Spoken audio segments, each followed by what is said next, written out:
And welcome to another episode of The Dark Place. I'm your host, Adam.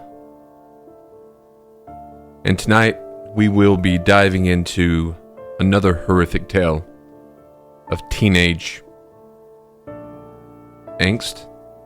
Hey Kelly, thank you for tuning in.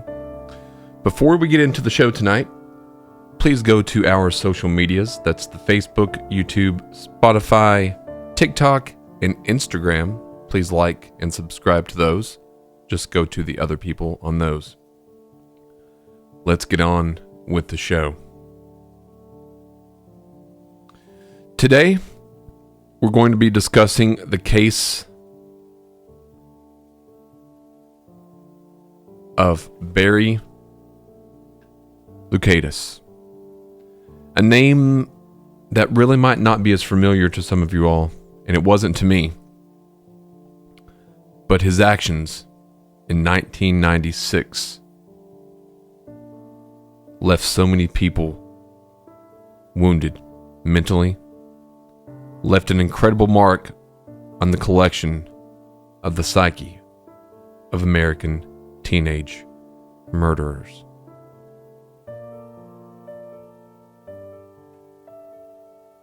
Dressed up like a gunslinger with 2 concealed pistols, 78 rounds of ammunition, and a high-powered rifle. His first victim, 14-year-old Manuel Belay, died. Another classmate fell with a bullet to the chest, and then Loukaitis shot his teacher in the back as she was writing a math problem on the backboard. A 13-year-old girl took the 4th bullet in the arm. Then Loukaitis took hostages. But a teacher put an end to the irrational siege. All in all, 3 people died. Loukaitis, he blamed mood swings, and he had thought maybe it would be fun to go on a killing spree. Loukaitis also was convicted of 2 counts of aggravated first-degree murder and sentenced to 2 mandatory life terms without parole. Today, as we're discussing the case of Barry Loukaitis, we're going to try to dive in to see what maybe caused him to do this, and to see what led to these actions by this young teenage killer.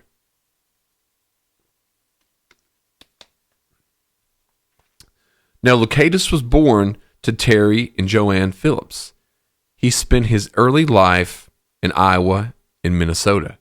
Then he moved to Washington in the 5th grade. His parents owned and operated a sandwich shop and an ice cream shop in Moses Lake, Washington. Now, I'm not sure of how many of you all have been to Washington State, but it's a beautiful place and quite open and very freeing looking, feeling the vibe that comes to the area. Now, years before the shooting occurred, his father began an affair with his mother, and it became increasingly difficult for his mother to, look away from what was happening. So they divorced, and then his mother became increasingly distant to Barry, even at one point saying she often talked about suicide. He said she frequently implied that Barry would also have to kill himself. In January 1996, she informed Barry that the date of the double suicide would be Valentine's Day. So right already, early on in Barry's life, you could see that he was brought up in a morally probably bankrupt family. I'm stuttering. Family. Terry was cheating on his wife.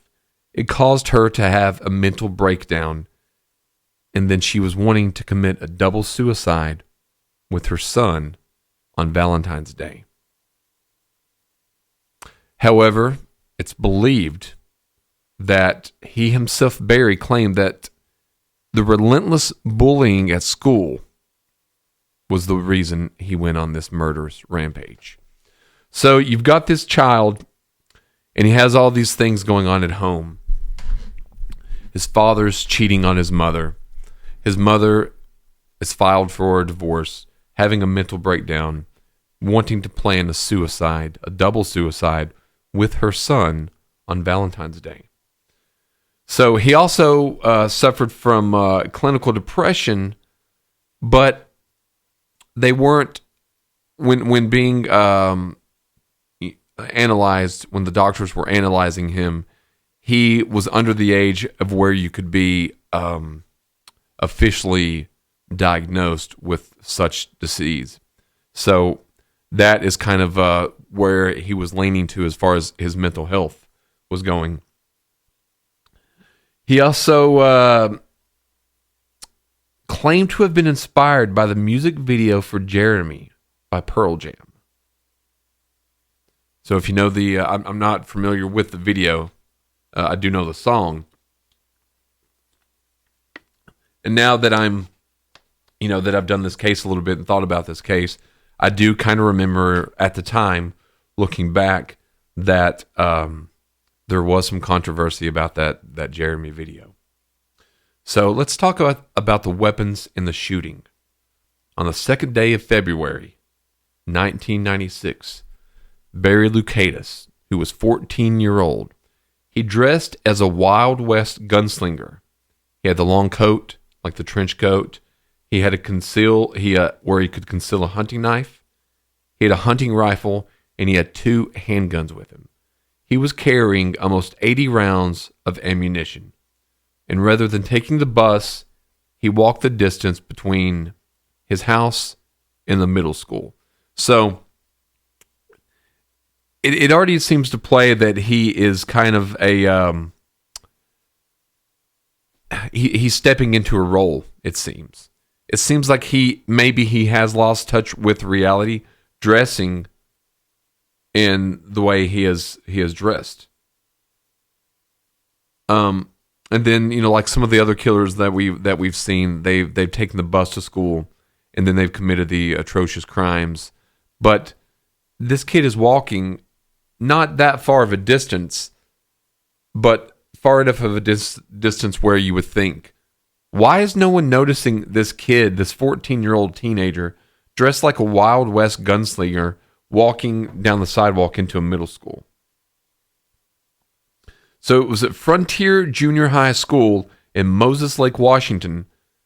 14-year-old Barry Dale Loukaitis killed his algebra teacher, 2 students, and held his classmates hostage for 10 minutes before a gym coach yanked away his pistol and held him down while the police came in and got everyone safe.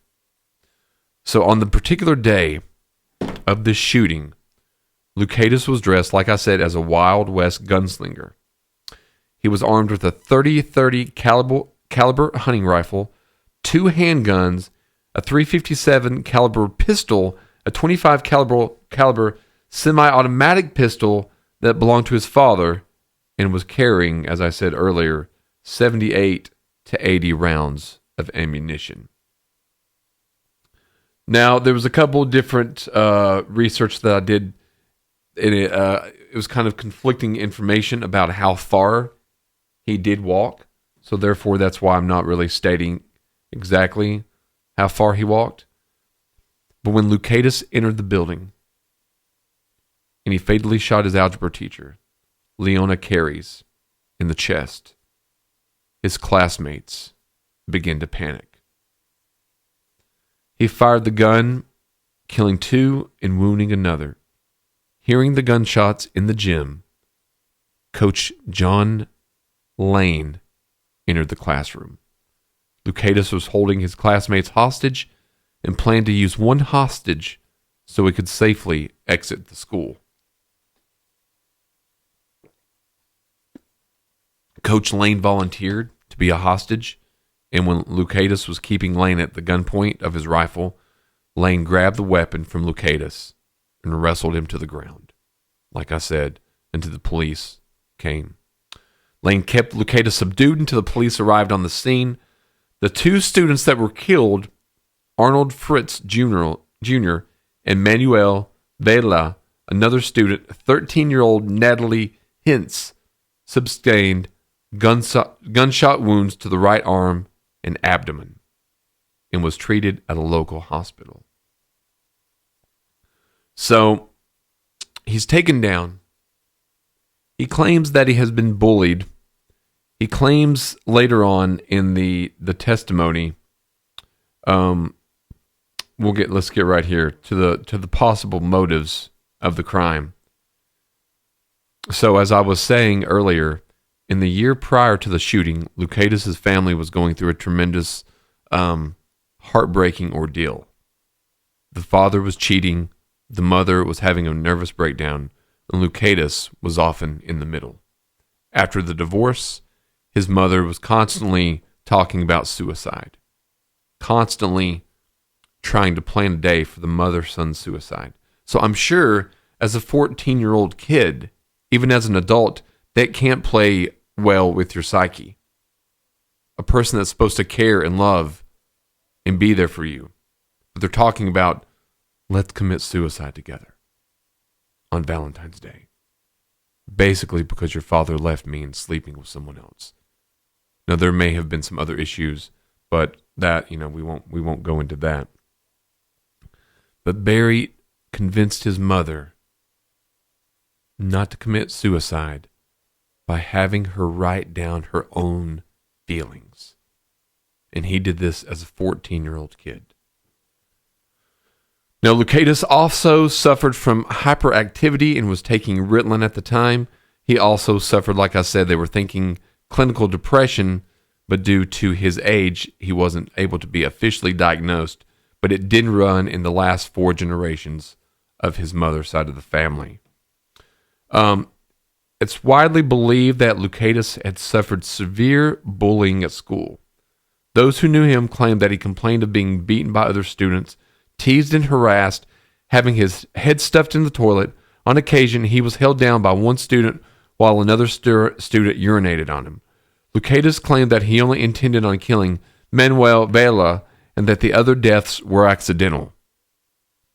Vela had allegedly taunted and humiliated Loukaitis to the point where Barry couldn't take it anymore. He also claimed that he wanted revenge for Vela for calling him the F word. That used to be the F word slang word a few days before the shooting. You have to think of this. And I'm not saying let's give sympathy to Barry. Barry's a 39-year-old man now. Probably the age of many of you all watching around our age.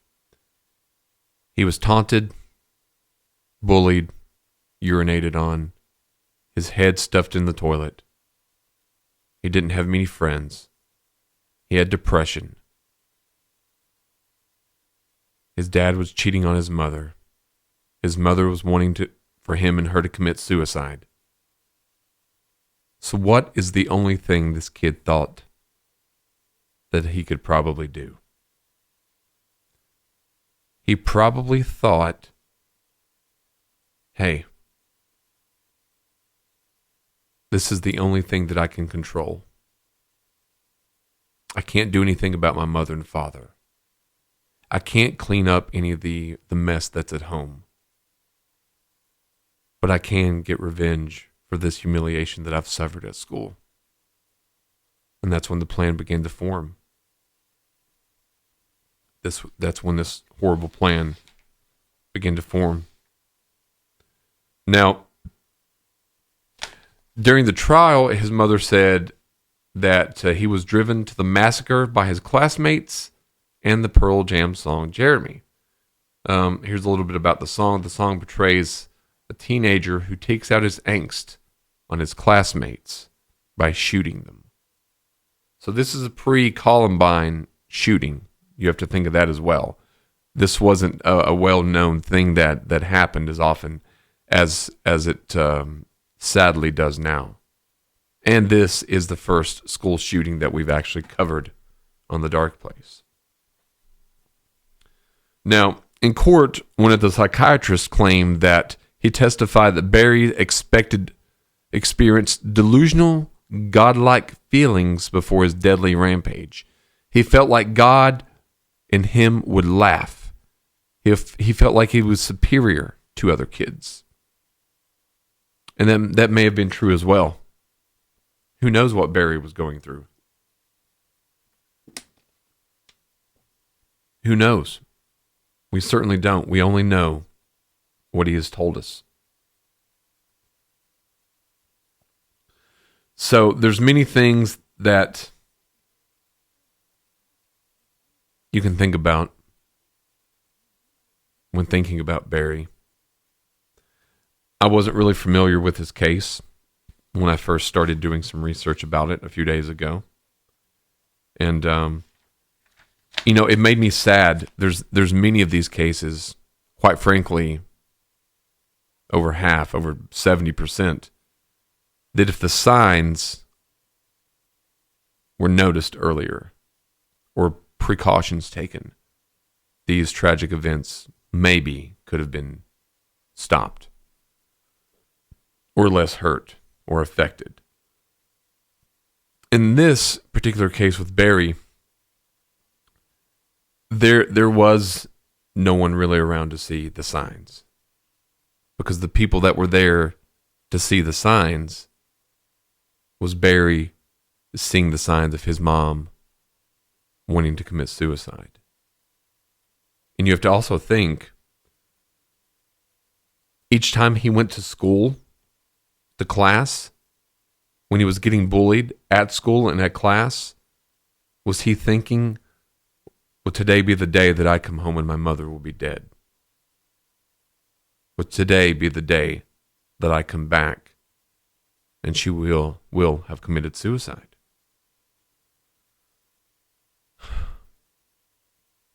I mean, he testified that at one point he said, "Mom, don't kill yourself. I don't want you to die. Just write about it. Write about it like a play." So it wasn't like Barry didn't know right from wrong. It wasn't like Barry wasn't a caring person. It seems to me that Barry was a product of his surroundings.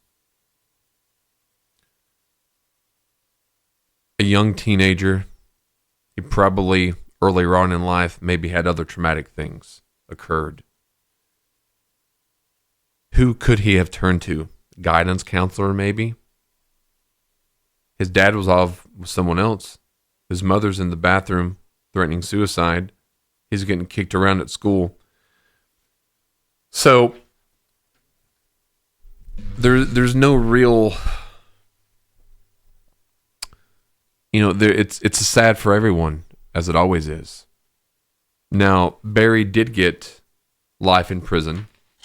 Since he was under the age of 18, a couple years ago, I think 2021, maybe before then, I can't find my note, but he was able to be up for parole or get his sentence changed. And he waived that right. He waived the right to change his sentence because I think he knew and knows that what he did was completely wrong. And I think he does know that he should suffer the consequences for his actions for the rest of his life.